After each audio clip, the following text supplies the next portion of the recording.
What's going on, everybody? Today we are doing a Let's Talk About Movie News live recorded. So it's not going to be live. I got a busy day today, so I'm actually recording this from last night, but I found some movie stuff to talk about that I thought was interesting. So let's go ahead and get right on to it. So first off, Tom Cruise calls record-breaking box office one for the history books after Mission Impossible 8 and Lilo & Stitch dominate. So this is just we all know biggest weekend of all time for Memorial Day weekend, and but this is just him talking about it himself. So I thought it'd be interesting just to see for a little bit. Tom Cruise comments on the record-breaking box office weekend aided by Lilo & Stitch and Mission Impossible: The Final Reckoning. In this year's equivalent of the Barbenheimer Battle of 2023, the two movies duked it out this weekend when they both released on May 23rd. Not only were they released on the same day, but the films were both coming out over Memorial Day weekend, an extended holiday weekend that can often lead to big box office gains. Okay, anyways, Tom Cruise on his Twitter. He's had the same Twitter profile forever. I don't even have Twitter, but when I was in high school, he had the same exact one. Okay, Tom Cruise. This weekend was one for the history books. Congratulations and thank you to every filmmaker, every artist, every crew member, and every single person who works at the studios. To every theater and every employee who helps bring these stories to audiences, thank you. To everyone that works at Paramount Pictures and Skydance, thank you for your many years of partnership and unwavering support. And most of all, thank you to the audiences everywhere for whom we all serve and for whom we all love to entertain. Sincerely, Tom. He's always been one that's been for the audience, for the theaters. He knows his purpose as a movie star, and so I'm just happy that he knows that, and he never takes advantage of it. He's always thankful to everybody. He'll go and visit them. He'll eat the popcorn. He'll talk to the people working. He'll talk to the people after the movie. He does all this amazing stuff. So good for him. And so with that, let me know down below what you think about Tom Cruise and what you think of him as a movie star, and all the good stuff like that. Next up, Guillermo del Toro teases Frankenstein trailer premiere coming this Saturday. So this is the picture of it. Is it James McAvoy that's in Frankenstein? I think we'll find out right now. But this is a pretty look at that. Oh my gosh. That's a cool set, man. I gotta say that's a badass set. Which is what's kind of crazy too is that The Bride is coming out too, which is a musical about the Bride of Frankenstein. So interesting, both these are coming out at the same time. Netflix Tadum 2025 is streaming giant's global fan event. I'm gonna try to do a live stream for that. Will take place on May 31st at 5 p.m. Pacific Standard. Okay, never mind. I'll be watching fights. Oh, live from the Kia Forum. It's in LA. Oh man, I wish I could go. And one of the films that will be part of the celebration is Guillermo del Toro's Frankenstein. Even better, it seems we're getting a trailer. Guillermo del Toro took to Blue Sky over the long holiday weekend to tease that the first trailer for Frankenstein will premiere as part of the Netflix event. This event will also feature appearances from Wednesday and Stranger Things. So lots of trailers are going to be coming out on Saturday, guys. Sunday is going to be a big day for me to record. In Guillermo del Toro's new adaptation of Mary Shelley's seminal 1818 novel, Victor Frankenstein. Okay, everybody knows. Oh, Oscar Isaac plays the mad scientist Victor Frankenstein in the film, alongside Jacob Elordi as Frankenstein's monster, plus Mia Goth and Christoph Waltz. Oh, okay. So never mind. I don't know why I thought it was James McAvoy. Was he in another Frankenstein adaptation? I'm not. Okay, let's get this stupid ad out of here. But okay. That's a good cast. This Jacob Elordi, man, he's everywhere right now. I just talked about it yesterday. He's going to be in the new Ridley Scott movie. This film has been on my mind since I was a child. I've been trying to make it for 20 to 25 years. Some people may even think I'm a little bit obsessed with Frankenstein, Del Toro recently said, and they probably would be right. Over the decades, the character has fused with my soul in a way that has become an autobiography. Doesn't get more personal than this. So given that this is his, I can't think of the word right now. I'm pretty tired, so my brain's fried. But passion project. There you go. I hope it's good. So let's take a look at this little teaser real quick. Okay. Well, that was a waste. That was stupid. I got the wrong headphones on too. Hold on. Okay, and I'm back. This time with the right headphones on. All right, so that's it. Let me know. Oh, here's another picture. Okay, this is a better picture of Oscar Isaac. Just real quick. Okay, there he is. It's Victor Frankenstein. So let me know down below what you think of this Frankenstein movie for Netflix. Are you excited for it? Are you excited it's Guillermo del Toro doing it? There's been tons of Frankenstein adaptations. Which one is your favorite? Gotta say, one of mine is Young Frankenstein. I'm not too big into like the zombie thing, but this movie does look good, and I wish it was coming to theaters. Hopefully Netflix will do a theatrical run for it.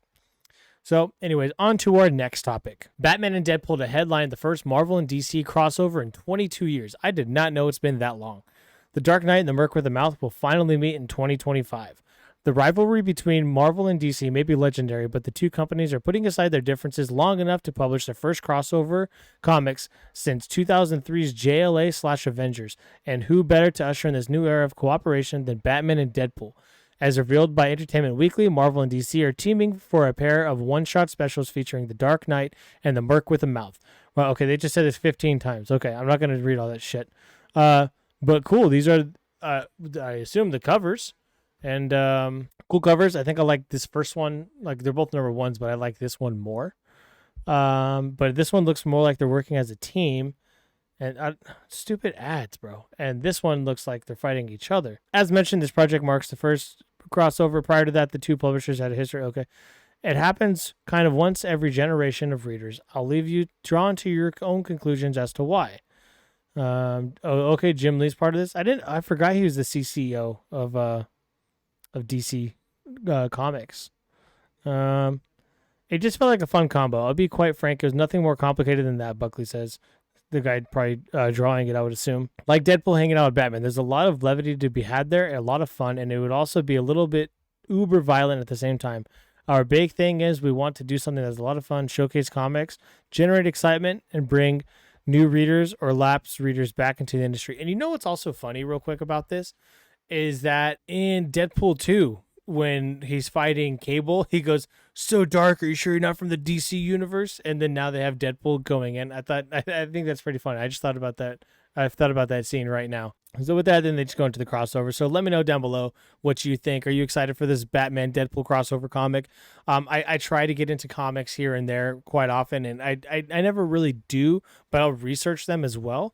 But like right now, I've been collecting the One World Under Doom. I got like the first two, but then I've been slacking the last couple of months. So like, I mean, this is something that I would want to get. Is it something you'd want to get? I could see Deadpool making a lot of jokes about dead parents, so we'll see how that goes. Moving on though, away from that, Sinners is coming to Blu-ray and digital, and there will be deleted scenes. The Sinners digital and Blu-ray release dates have been revealed, which it will include several deleted scenes. So this movie was like, what, 2 hours and 20 minutes? With several deleted scenes, this probably could have been like a 2 hour and 45-minute movie. Written and directed by Ryan Coogler. Blah, blah, blah, blah, blah. Now, just over a month after it was released in theaters, Ryan Coogler's acclaimed horror film is coming to home media. Wow, it's really only been a month? I feel like it's been like 2. That's kind of crazy. Sinners debuts on digital platforms June 3rd, followed by 4K Blu-ray July 8th. Okay, so that's good because that gives more time for it to be in the theaters before it hits physical media. I'm interested to see how many people are buying the physical media over buying the streaming cost of it, because they are that month apart. And I don't know, man. People just need to buy physical media more. It's better. Buy physical media. Don't buy streaming. Streaming sucks. And so let's see. These releases will contain the following special features: Dancing with the Devil, The Making of Sinners, so 32-minute featurette on the journey. Thicker Than Blood, Becoming the Smokestack Twins. There was a small featurette that I saw on YouTube Shorts that talks about how they did the motion capture now, like a different way to do the motion capture of like the walking style and things like that, or the facial expressions for the twins. That was pretty cool, but this is a whole 10-minute segment on that. Blues in the Night, The Music of Sinners, a 13-minute featurette. Ludwig Göransson's score is amazing in this movie, and I think it elevates this movie. If it was anybody else doing the score, it'd be good. Ryan Coogler isn't going to work with somebody that does a bad score, but it would not have been as elevated as Ludwig does. Ludwig is becoming, slowly but surely, one of the greats. So I'm excited to watch that featurette. I might even do like a recording stream for that. Spirits Deep in the South featurette. We're just going to go into the backdrop of the hoodoo in the Deep South. Okay. So, excuse me. Just traditions of the South. The Wages of Sin, The Creature FX of Sinners, featurette, 10 minutes long. So makeup, and then deleted scenes, 20 minutes of deleted scenes. So what did I say? It was about 2 hours and 20 minutes. It could have been close to a 2 hour and 45-minute movie. Included deleted or extended scenes for a more immersive experience. So I wonder if you could watch the movie with the deleted scenes. Doesn't really matter what it means to the movie. It's still making money at the box office, which is why they're probably waiting another 3 weeks. Or 2 weeks now. before this actually comes to digital. And I think a lot of people, I mean, I don't know. I feel like a lot of people are going to buy the physical media over the digital for this movie. I think they're going to want to go see it in theaters, and when they see it in theaters, they're not going to buy either one of them, or they're just going to wait and buy the physical media. I think especially if all the featurettes and deleted scenes and everything only come on the physical media, which is what they should do. What they should do is have all the featurettes on the physical media, so that way it's a push to buy physical media. But who knows? We'll see from there. Let me know down below if you watch Sinners, if you liked it. Are you going to get the physical media copy?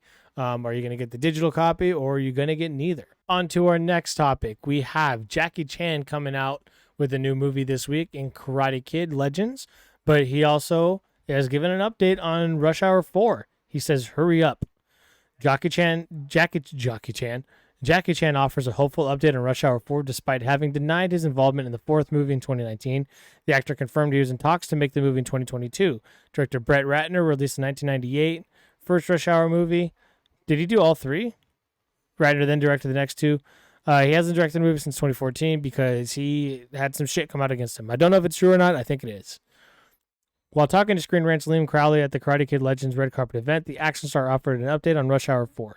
Chan shared enthusiasm for returning to the upcoming project and named a few of the movies he'd like to do, confirming that the script is still going on. That's how it always is. The script is still going on for Star Trek 4.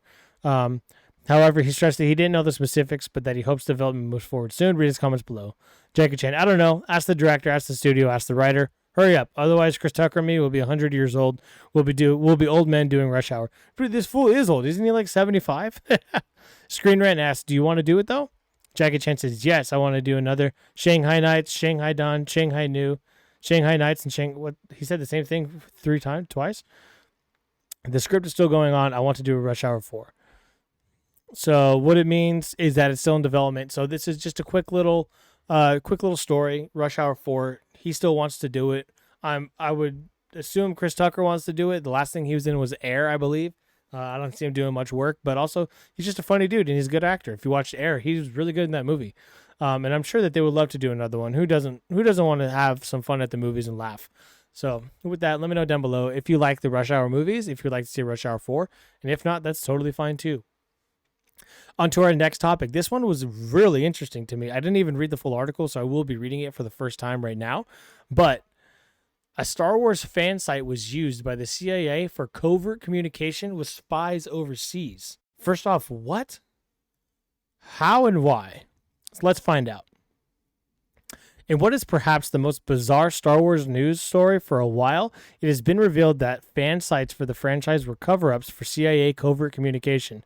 In a world that is so focused on news concerning upcoming Star Wars movies, this came as a big surprise. Gone are the days of searching for news about The Mandalorian and Grogu's cast, replaced by Star Wars sites online being uncovered as CIA hotspots for agents trying to communicate across the world. Gone are the days of searching for news about Mandalorian and Grogu's cast, replaced by Star Wars sites on... What the fuck? In a report by TechSpot, this is really highlighted. The outlet explored the research of Ciro Santilli, an independent researcher who discovered that several online forums dedicated to Star Wars, among other things like comedy, extreme sports, and even Brazilian music artists, were used to allow CIA agents to communicate overseas. The flaw in this system, however, is that each site was poorly coded and contained similar elements, meaning once one was found, the network was exposed too. That's so crazy, and Star Wars is the biggest IP in the world. They didn't think a little bit harder on this. I mean, who knows how long they had it up for, but still, that's absolutely crazy. They wouldn't put a better code to the system when it had to do with the biggest franchise of all time. Why did the CIA use a fan website? The first question stemming from this admittedly peculiar piece of news is why the CIA felt the need to run a Star Wars website in the first place. As alluded to, it was covertly communicate with agents overseas and swap information on different countries all around the world. After all, the Central Intelligence Agency needs, well, intelligence on a myriad of things. Rather than risk being tracked with usual transmission techniques, a Star Wars fan forum became a bizarre cover-up. Star Wars fans are having the best reaction to this news. What makes this news slightly less pressing now is that these websites were shut down over a decade ago. Therefore, Star Wars fans are having a lot of fun reacting to this admittedly unconventional news about their beloved franchise. God awful Star Wars takes as undercover. Okay, so let's see. Let's see what people talk about. Disgusting film, says the CIA. Okay, cool. So every time I come across a god awful Star Wars take, I have reasonable grounds to label them as a CIA psyop. That's funny. Commentators began joking around with the concept, with some stating, "Okay, wait, hold on. So was the Acolyte a CIA psyop? Is it a fake show? Does it not exist? Was it all just from the CIA trying to get intelligence? Acolyte is fake news." Commentators began joking around with the concept, with some stating that Imperial loyalists on social media sites are actually more undercover agents. One profile described the concept as a literal Palpatine move, with the other, everyone who thinks The Last Jedi sucked is a Fed. I knew it. You're wrong. That movie did suck. I'm not even going to get into it. It's going to upset me. Overall, Star Wars fans are reacting perfectly to this news, bringing the right amount of tongue-in-cheek humor. So it's so sad to me. It's so sad to me that in order to get the Star Wars fandom together, we have to find out that old sites were used for the CIA to communicate with other countries overseas. It's not Star Wars shows. It's not Star Wars movies bringing it together. It's intelligence agencies using old abandoned websites with the Star Wars name to communicate, and we're laughing about it. That's what brings the Star Wars fandom together? Oh, man. Not a good sign. So with that, let me know down below what you think about this. Do you agree with my take that unfortunately this is the only thing bringing both sides of the fandom together? Do you find this humorous? Do you find this stupid? Do you find it annoying? Do you find it a waste of time? Let me know down below. Next up, Gen V. In the world of The Boys, Gen V, I think, is a great spinoff show that I hope to see a lot of. Season 2 should be coming this year. So Gen V, Marie Moreo joins the resistance against Homelander on first season 2 posters. So this says Resist, this is the poster, and then Gen V. Prime Video has released the first official poster for the second season of Gen V featuring Marie Moreo. Okay, like I just said. Looks like the first trailer might be coming this Saturday. Okay, so with that, we have the Netflix's Tudum coming on Saturday, but Prime, looks like Prime might be releasing some stuff on Saturday too as competition. So hopefully. They got CCS XP in Mexico, as Prime Video has released the first official key art. Okay. Man, the stuff that she did with people's blood in that show was so crazy. I hate that they take 2-3 years in between seasons. These shows are so good. That talks about the season 1 finale. The Gen V, the star, he had passed away. I forget, his name's right here, Chance Perdomo. I just forget his character. And this character's power, but he passed away in a motorcycle accident. As we continue to navigate the tragic loss of, so this is Eric Kripke talking, the showrunner. The tragic loss of Chance, everyone at Gen V is determined to find the best way to pay respect to his memory. We won't be recasting the role because no one can replace Chance. I don't know that I agree with that. He did a very good job in it, but we're in this era where like recasting is now bad or is looked down upon, and I don't get it. I understand it for certain situations. I don't think this is one of them. Instead, we have been taking the time to space and recraft our season 2 storylines as we begin production in May. What? Oh, this had to have been last year. There's no way that they started production this year. We will honor Chance and his legacy this season. So sophomore year incoming, syllabus arrives this Saturday. Okay, so yeah, this is the full poster. They're definitely going to give us a trailer on Saturday. There's no way they won't. With that, go ahead and let me know down below what you think about this poster, what you think about Gen V Season 1. Are you excited for Season 2? Do you like The Boys? Sad to see that The Boys will be ending next year with Season 5, but hopefully Gen V continues, and hopefully they get more spinoffs happening because these shows are a lot of fun. Moving on to our next topic. This is a rumor from comicbookmovie.com. Bryan Cranston eyed for a major role in Marvel Studios' X-Men reboot, and it is not Mr. Sinister. Now, they have a picture of the maker here right now. I believe that's the maker. Or is that the maker or Nathaniel? Or Franklin, I mean. I think it's the maker. Either way. Let's see. According to a casting rumor, Breaking Bad icon Bryan Cranston is being eyed for a lead role in Marvel Studios and Thunderbolts director Jake Schreier's X-Men reboot. Alas, it's not Mr. Sinister. Also, Jake Schreier being the X-Men director is not confirmed. He's talked about it, but nobody's confirmed it. I think he should. Thunderbolts was awesome. But either way, let's move on. It's almost just over a year to the day since rumors about Bryan Cranston meeting with Marvel Studios first surfaced. Now we may have news on at least one of the characters in the Breaking Bad and Malcolm in the Middle star being eyed to play. The actor has never shied away from experiencing interest in the superhero genre. However, while he's frequently been fan cast as villains like Lex Luthor and Mr. Sinister, it simply never happened for him. There's even some awesome fan art out there depicting Cranston as Stan the Man Lee in a biopic that is yet to be made. Oh, that's kind of cool. Today's scooper, My Time to Shine Hello, is reporting that Cranston is being eyed for a role as Professor X in Marvel Studios' upcoming X-Men reboot. This isn't official, and just because Kevin Feige may be eager to see Cranston play Charles Xavier, it doesn't mean he'll enter talks or even consider lending his talents to a role made by iconic Sir Patrick Stewart. So with this, could he play Professor Xavier? Yes, but I do like Professor Xavier being like an Englishman, so I think he should have an accent. I don't think it should be an American character. And also, there's rumors last week that Daniel Day-Lewis is being eyed to be a Magneto. Could you imagine Bryan Cranston and Daniel Day-Lewis next to each other? I haven't seen Bryan Cranston in a good guy enough role to match up to the level of what Daniel Day-Lewis could bring to Magneto. I think Daniel Day-Lewis would raise the talent of every other actor around him, but I don't see Cranston as Xavier. I just don't. Why? Because he had a bald head. I just don't see it. I see him more as a Magneto. I've seen him as a bad guy more than I have a good guy, and so I think he would do that role good. I think he'd actually be a good Magneto. But I mean, like I said, for the whole like British thing with the accent, same thing goes for Magneto. I don't know. There's a lot of things that go into this new X-Men era, because the whole thing with Magneto was that he was a German Jew that was taken away and put into a concentration camp and stuff like that. And it just, that time is almost becoming outdated to where these actors would have to be really, really old, or they'd have to come from a different universe where all that happened at a different point in time. So it just, they're going to have to change that story of those characters eventually. But anyways, let's keep reading. I want to play an antagonist a fraction smarter than the protagonist, never dumbed down to give the hero an easy win, Cranston previously said while sharing his interest in potentially boarding a comic book adaptation.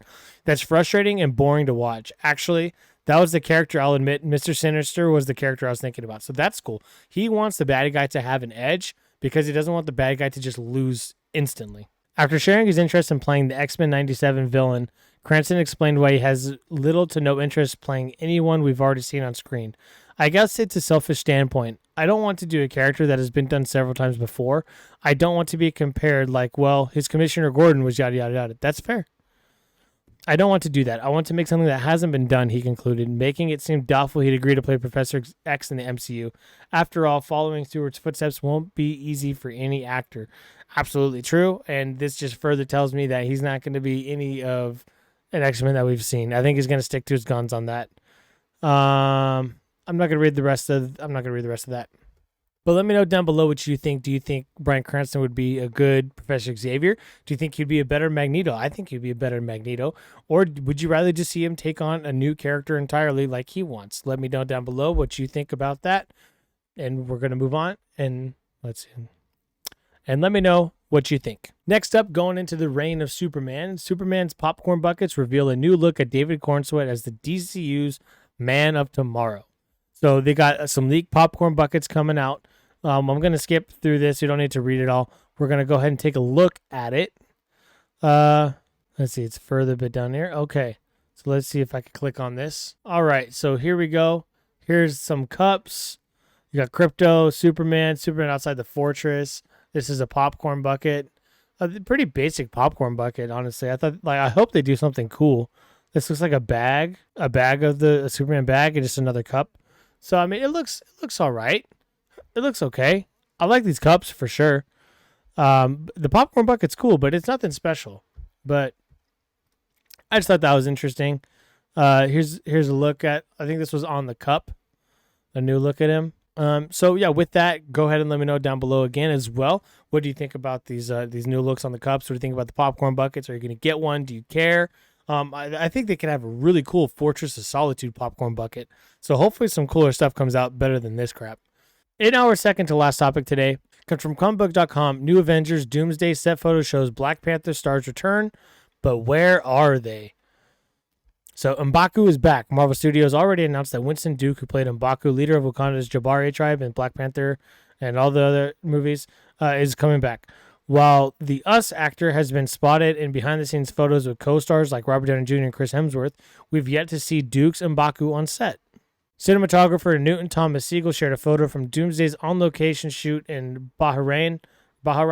It appears to show Duke in costume wielding M'Baku's club. It also appears that Letitia Wright Shuri, who assumed the role of Black Panther in Wakanda Forever, is standing next to King M'Baku. Okay, so here's the image. Oh, okay. There's M'Baku. Is that Shuri right there? She got a little bit longer hair. Okay. Now this looks like The Void over Wakanda, if you ask me. It looks... I mean, Wakanda is pretty much all CG anyway, so it could be Wakanda, but this looks like they're in the void. Duke and Ryder among Doomsday cast members currently on location. Anthony Mackie, Simu Liu, Hannah John Kamen, Mabel Kandea. Oh, okay, so that's a new cast. She wasn't on the chair. And Nomura Atuma is back.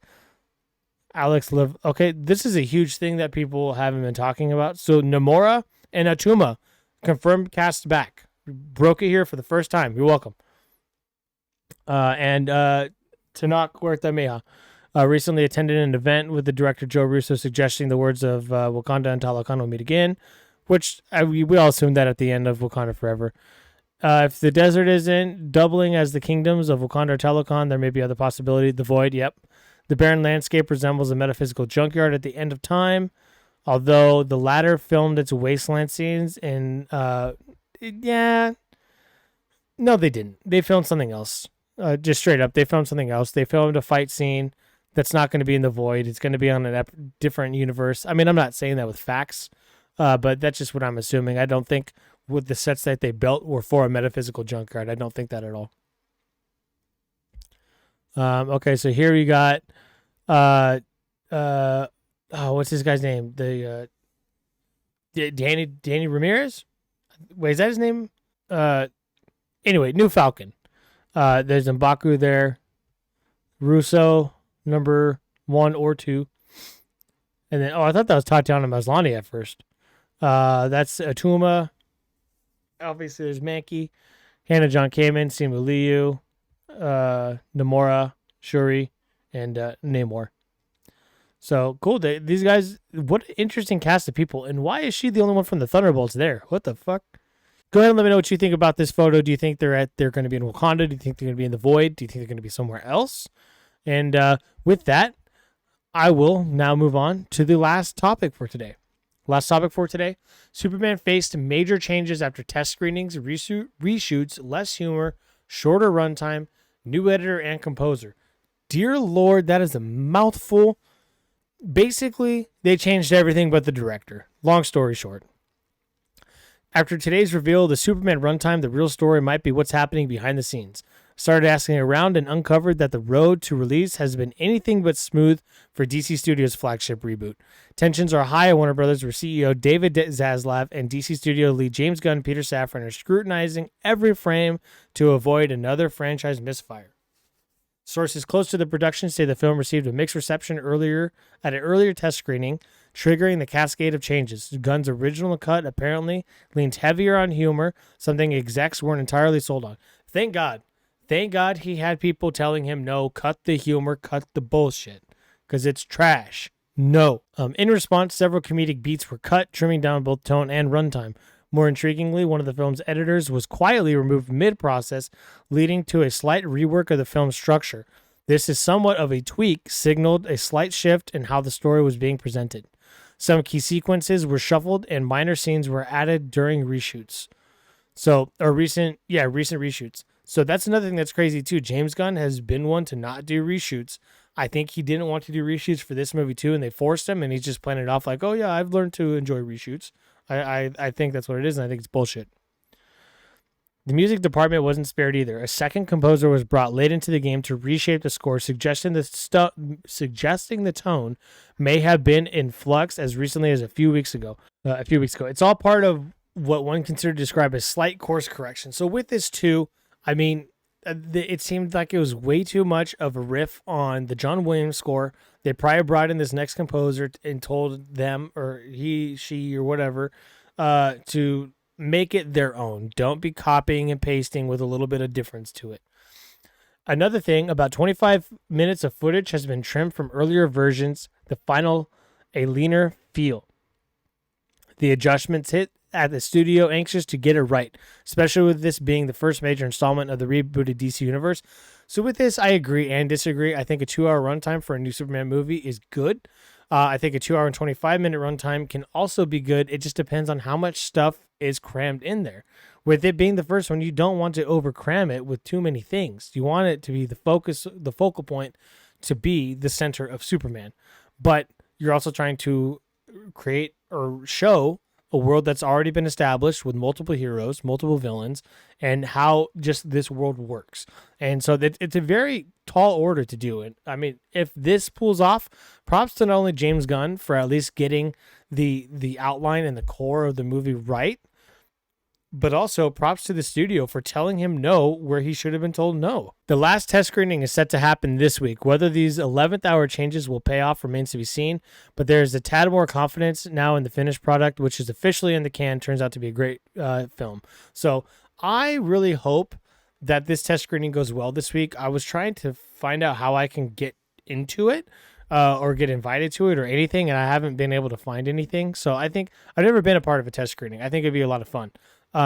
But all these changes seem like a thumbs up. It seems good. It seems like it's what's best for the movie. I just hope it's good. I love Superman. I love almost every Superman movie there is. I still even have soft spots for Superman 3, Superman 4, and Superman Returns. I just love the character of Superman. And I've been so back and forth on this movie. So much of this, what's been shown to us, I have loved. And so much of it, I've been like, no, this is like turning me away from even wanting to see it. So I hope with Zaslav and maybe even Safran and other people around James Gunn telling him, no, this needs to change, it makes the movie better.